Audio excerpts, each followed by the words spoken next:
Assalamu alaikum, a very good morning, my dear students of research methodology. So today I shall talk to you about research ethics. Research ethics is very, very important for researchers, especially young researchers, to know, so that it will be part of you as you build your research career. All right. Without good research methodology, good research ethics, you may find yourself committing serious ethical issues involving your research. Okay, let's see research ethics. Research ethics involves the application of fundamental ethical principles to planning, conducting, and publishing of research.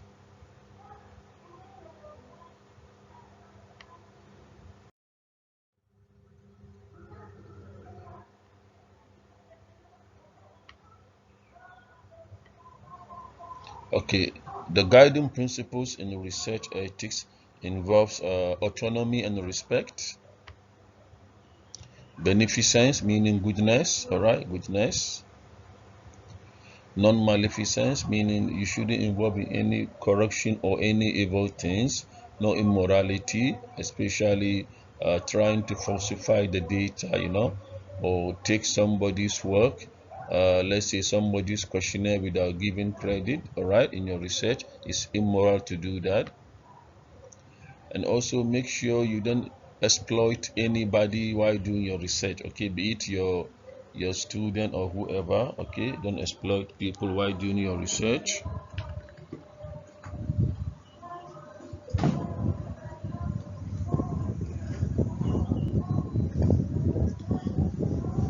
Okay, all right, let's move on. And then your research must have scientific validity. It's very, very important to make sure that your research has scientific validity, failing which the research data will not be trusted, will be invalid. All right, okay, always assure this. And this comes about when you collect data rigorously. Okay, you collect data according to the research collecting sampling technique and whatnot. All right, valid data, for example, how you collected your data, how you do the screening, and how you do the analysis is all very important.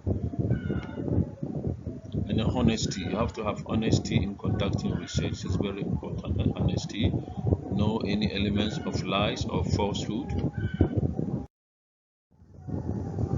Okay, let me try to test your knowledge about this. I'm going to give you three scenarios for you to identify what is the ethical issue, what are the ethical misconduct, what is the ethical problem in these issues. Okay, for two graduate students have made some measurements on a new material. The data points are as shown. To prove their hypothesis, the results should lie on the curve shown. Okay, look at the curve shown, all right. The two students considered omitting the two data points which were off the theoretical curve. So you can see the two data points there, 1, 2 on the right of your screen, the two data points, all right. So, but in order to prove their hypothesis, these two outliers data points shouldn't be there. Okay, in order to prove their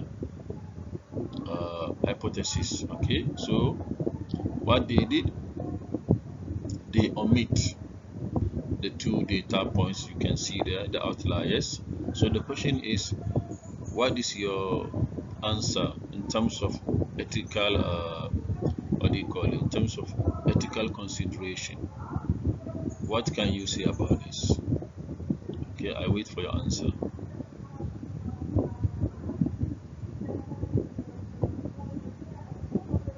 Okay, I hope you have answered like this. Let's see my answer, possible answer.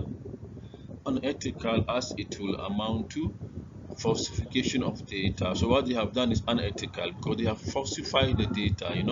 They've removed the two outliers the two outliers have been removed, the two data points, which they shouldn't do. A data is a data. Whatever finding you have or you achieve, okay, after taking all the necessary rigorous steps to collect data, whatever data you come out with should be able to explain.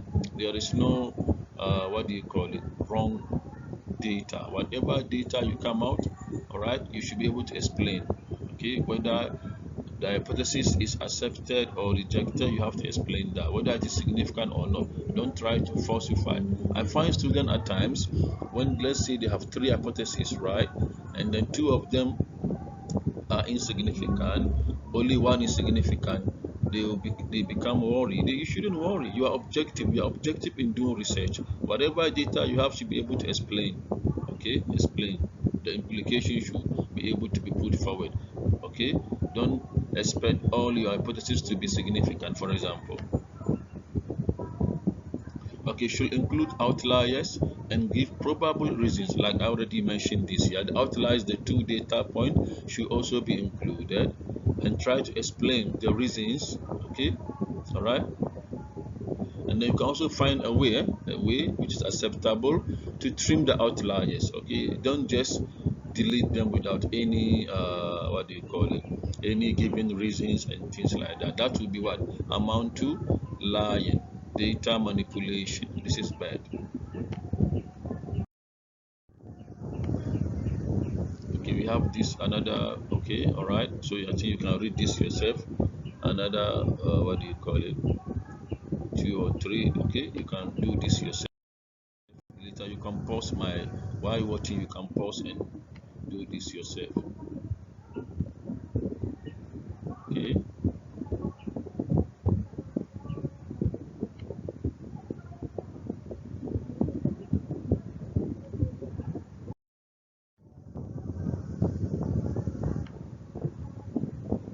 if you're group 3 also, this is your exercise. Okay, I try to make this video as short as possible.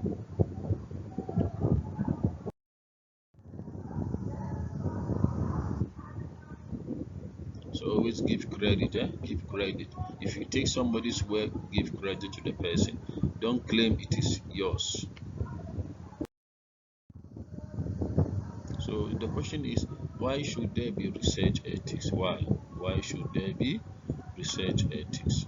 To protect participants, patients, society, resources, to protect also other researchers, and also to protect also, you may call them respondent informants of a research, all right, to ensure accuracy of scientific knowledge. Like I told you in previous class, you may ask, are you scientists? Yes, you are social scientists. Okay, business communication with English, you are social scientists. So whatever you do, we want to what do you call it, protect knowledge to be accurate. Okay, and to be accurate, all the ethical aspect must be considered in collecting data, in analyzing data. Okay, all the steps, the rigorous steps must be followed. Also to protect intellectual and property rights, okay, of other people. You cannot just take somebody's work and claim it is yours in the research. You have to give credit, or the person can be your co-author. You can share authorship with the person because you are using the person's work.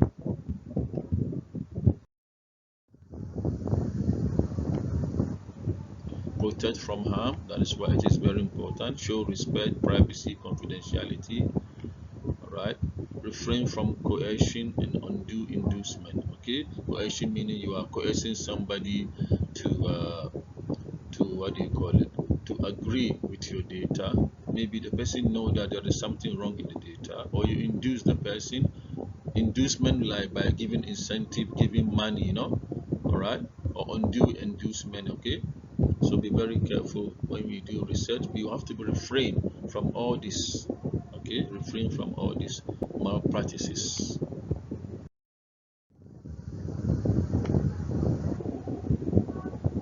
Refrain from exploitation of vulnerable participants who are the vulnerable group. Okay, all right, all right. So all this should refrain from. Okay,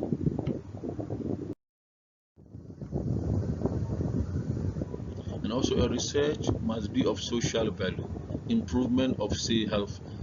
At the moment the world is so experiencing COVID-19, right? So any research, breakthrough research that can what do you call it, that can produce an effective medicine, okay, for COVID-19 should be what, should have a social value, because to help the society to improve our health. So this sort of research must be encouraged, yeah, right? When we say value, we mean high social value research. So I give example of COVID-19 disease, and high social value research should be carried out. Less social value research should be avoided, because it will be the waste of what? The waste of public money, okay, public funds. All right, this should be avoided. All right, only go for high social value research. Okay, all right. Just for competition's sake, no need to spend money. You already have COVID-19. For example, a company successfully developed a COVID-19 medicine, right? Okay, so what for should we go for another company to produce another one? Okay, the one which is effective is enough. All right, okay, so no need for competition, no need for competition, so that you don't waste the public money, the public money. To ensure accuracy of scientific knowledge, what to do should be methodologically real. Like I mentioned earlier, whatever you do, you have to have a rigorous methodology. Rigorous meaning from the beginning you know the methodology. Is it approach? Is it quantitative, qualitative? What are the research questions? Okay, what is the hypothesis if it is quantitative? After that, the actual methods. After methodology, the approach is the big picture. The actual method should be rigorous. The sampling stage, okay, what type of sampling is useful for that? How you analyze the data, the step by step we call the method.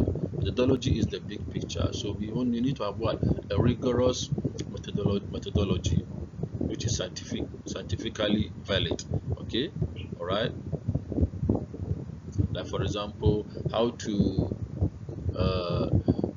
sample the respondent for a study. Okay, you want a sample which is not biased, okay, a sample which almost everybody has the chance of participating in the research or selected, all right. Like for example, simple random sampling. That also depends on the nature of the research or nature of the subject matter you are researching. If your subject matter which is only limited to a particular group of people or age, then you can use purposive sampling. So these are all matter of what issue of ethics in research. Okay, don't just go and what do you call it? Select or sample all the respondents. Meanwhile, you are only want to know those who smoke. Okay, so if you are telling on those who smoke, you want to know what is their problem of smokers. You just don't go and sample everybody in the population, right? You stick only to the what? The smokers. So that's the purposive sampling. Because they are those who stand the chance or who will be able to answer your question because they smoke. This is all part of ethics. Don't just take everybody in the population and then you claim that your data is valid. No, it's not valid data, it's unethical. So always bear this in mind. And also you have to state the research method clearly. The method here refers to the step-by-step. Methodology is the approach you take, the whole approach we call methodology. Method is the step-by-step in collecting the data or trying to implement the stage, the research.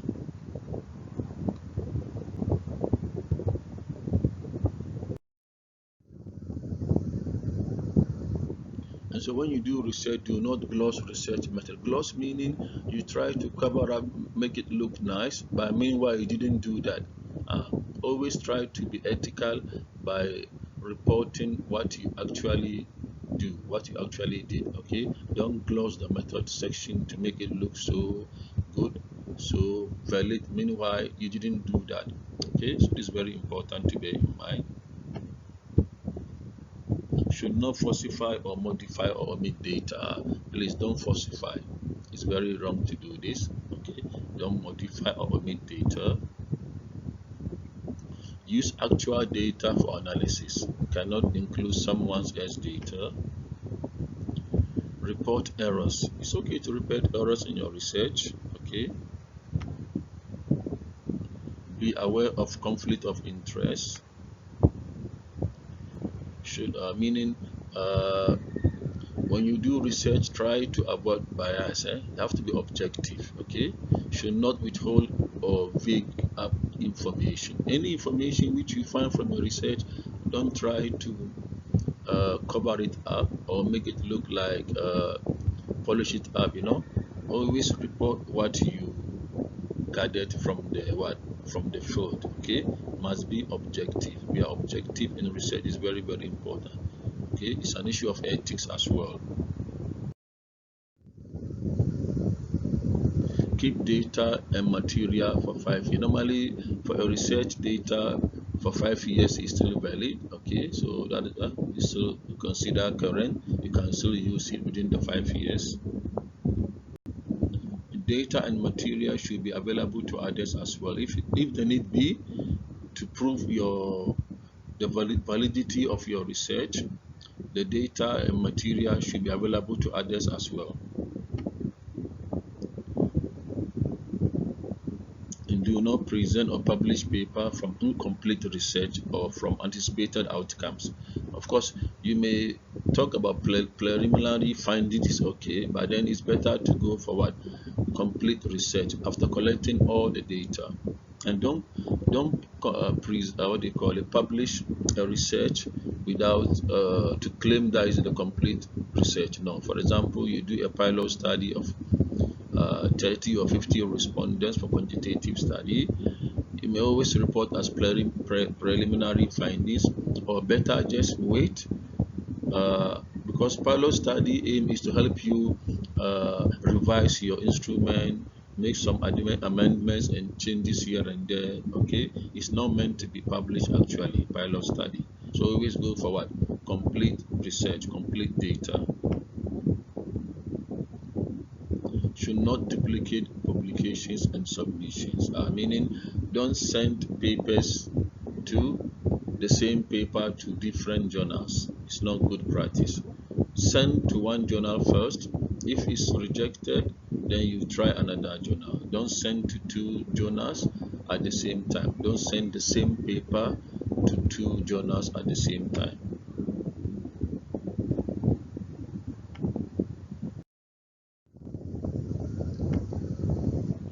Also, citation and authorship, very important. When you know academic work, when you have in the content, when you cite somebody's work, like for example Ali, 2021, okay, Sarah 2020, Mohammed 2022. Okay, always same. Also try to make sure those authors in your work have also taken part, at least they've helped in the paper. Don't just put somebody's name. Of course, nowadays in academic, you find us doing this, okay, friends, but then always make sure that the person gives some input in the work before the person can be part of the authorship. All right, has some input. Inclusion or writing and significant scientific contribution, also very important. Order of contribution also. All right, the actual researchers only. Let's say the first name is the main contributor, followed by second, third, fourth, in that order, and only the actual researchers. And before you include anybody's name in the paper, make sure you seek the person's approval. The person must agree first, of course. All right, agree, because perhaps he has contributed in the paper, but he should know. Let him or her know before you include their names as authors.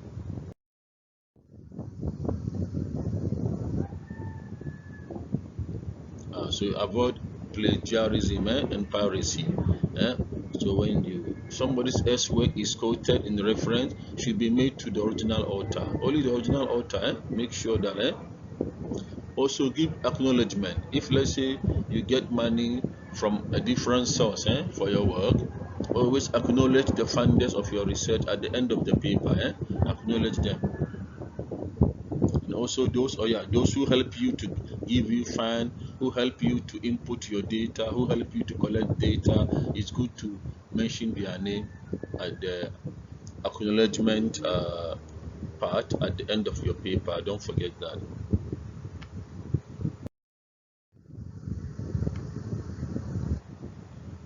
Okay, breach of ethics in research will amount to scientific misconduct. Okay, so don't breach ethics. Don't do things against ethics. Fraud. There are cases whereby researchers invent or fabricate data. They don't actually collect any data on the ground, but they cook the data up. This is very dangerous. They cook up the data. Please avoid this. If you are caught, it will mar your academic career.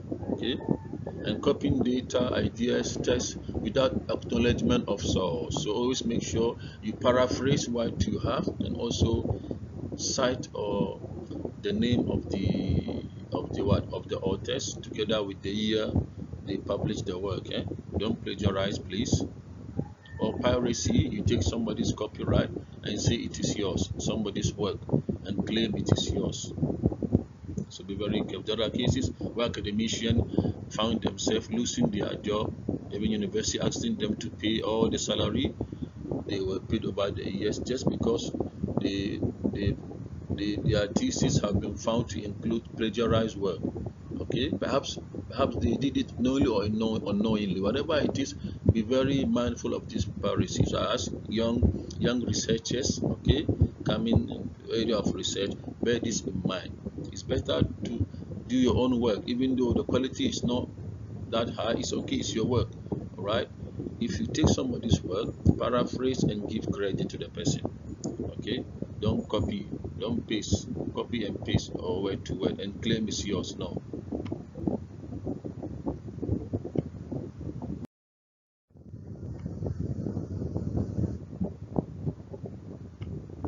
About pattern, this one you can talk about this later. We've talked about it already. Remember outline. Remember the first figure I show you with the line, the curve, the outlines, the two data points were outside the main curve, and then the researchers delete these 2 points. This shouldn't be done in research. It's unethics. It's against unethical. And bypassing the peer review process and announcing your results through a press conference without giving adequate information to review. This also cannot be. It's not proper to do this.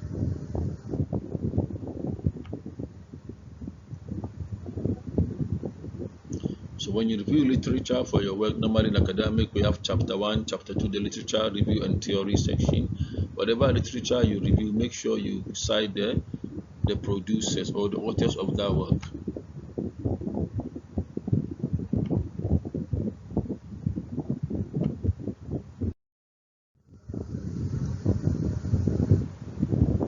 Also, don't overwork, okay, or exploit your research students. Maybe you have research students under you doing masters or PhD. You are paying them some money. You are going to use the same data, but then make sure you don't exploit them. Okay. Okay, and also don't be so aggressive when you send your work to other journals, because sometimes as academicians we receive comments that are very what do you call it, very making you feel down, but then it's part of the work. Take the comments as positive, and then with positivity, and then try to improve on what the evaluators comment on your work. All right, it's the work. They are not commenting on your personality, it's commenting on their work. So try to understand that and then improve the work, revise the work based on the comment.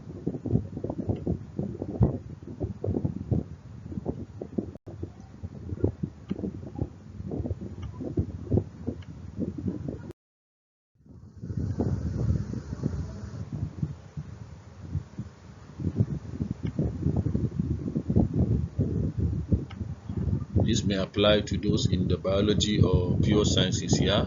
Okay, using animal for research. So be very careful, or using biological chemicals. All right. Okay, for the chemistry students. Yeah. Okay, these are all things that should be tried to avoid. Otherwise, they become unethical. So don't expose students to biological, even staff as well. Okay, and also don't just waste animal. Waste animal meaning you just kill them for nothing. If you want to use animal for research, do the proper way. Maybe the meat can be used for food. Okay, don't just waste animals. Okay, be very careful with this. It's unethical.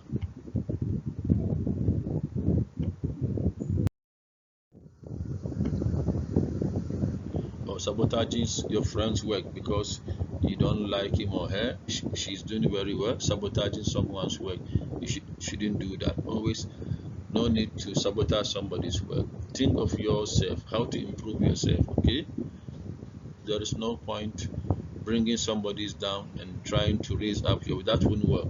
Okay, so don't sabotage somebody's work. Give credit, praise them, give good comment. Also, those in the experiment part, like in pure science, don't rig the experiment. These are all for pure science, biology and chemistry. And always there is the ethical review committee. They will review your work or your instrument to make sure that there are no any ethical concern. Every concern has been addressed. Okay, no any ethical breach. Okay, this ethical board, they maintain ethical standards, protect subjects or research workers from harm or exploitation. At times, the researchers or company will or exploit the researchers, and to make the public what they assure the public that the research they are doing is very ethical, no any unethical concern. Okay, also protect researchers from what? Baseless criticism. Okay, so the ethical board will always convene to make sure that every party is protected and every work is according to the ethical standards, all the work or research. Okay, normally you have to go to procedure for ethical. When you do a questionnaire, you have the ethical clearance form, you fill it up, give the questionnaire, and also if it's a questionnaire, also form for the informed consent form. Let's say you want to interview academicians or students, make sure they agree first. Okay, so we call the consent forms. They agree, they sign their name. Okay, and then you give this for the ethical committee for clearance to say yes, your work or your research can be conducted. They clear you up. Once the ethical clearance is granted or is given, then you may now what begin collecting what data based on the approved methodology. Okay, if it's a interview, yes, you can continue with the interview. If it is a survey involving some sensitive issues, also you can now carry on with the survey. They find out that the way you frame the questions to avoid any sensitivity, they've cleared you up, so you can begin data collection, either quantitative or qualitative data collection. Okay, thank you. What have you? Thank you very much.